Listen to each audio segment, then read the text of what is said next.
for the Mayavadis, it's the big thing, getting free of ahankar.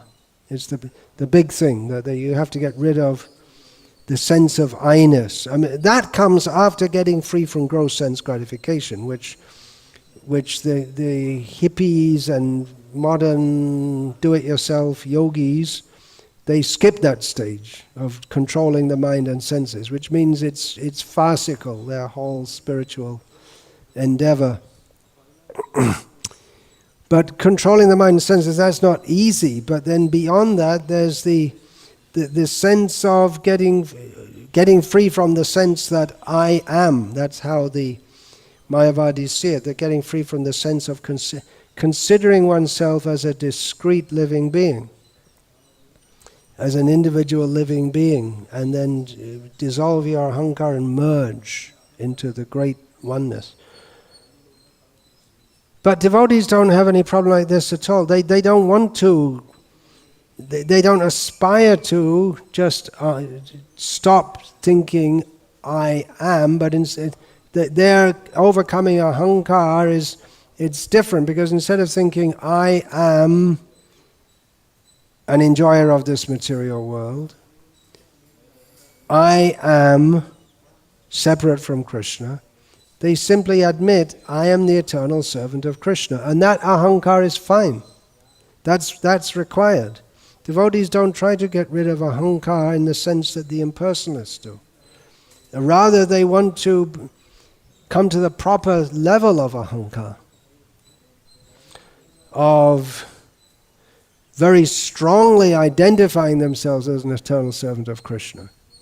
To want to be rid of the sense of I am, that in itself is offensive to Krishna. Because we are meant for serving Krishna. It's avoiding the reality of serving Krishna. It's just another way of avoiding. And say, okay, I am not an enjoyer of this material world. Okay, all right. But then what are you? Then there's no, for them there's no one to speak to, because they merged. Who are you? Where are you? Gone.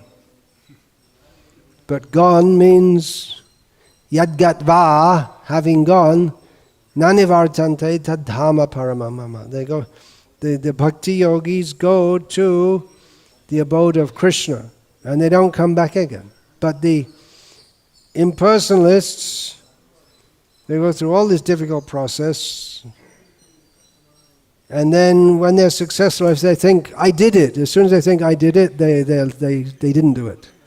Because as soon as you think I, then you're back. So it's an impossible conundrum. You have to be free from it, free from all desires. To be free of ahankar means to be free of all desires. But then how do you have the desire to be free of all desires? It's impossible.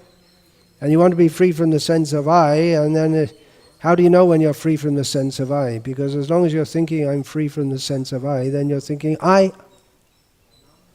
So these are all, and therefore the impersonalists, they deal in riddles. And they can't state anything very clearly, and nor is their understanding clear at all.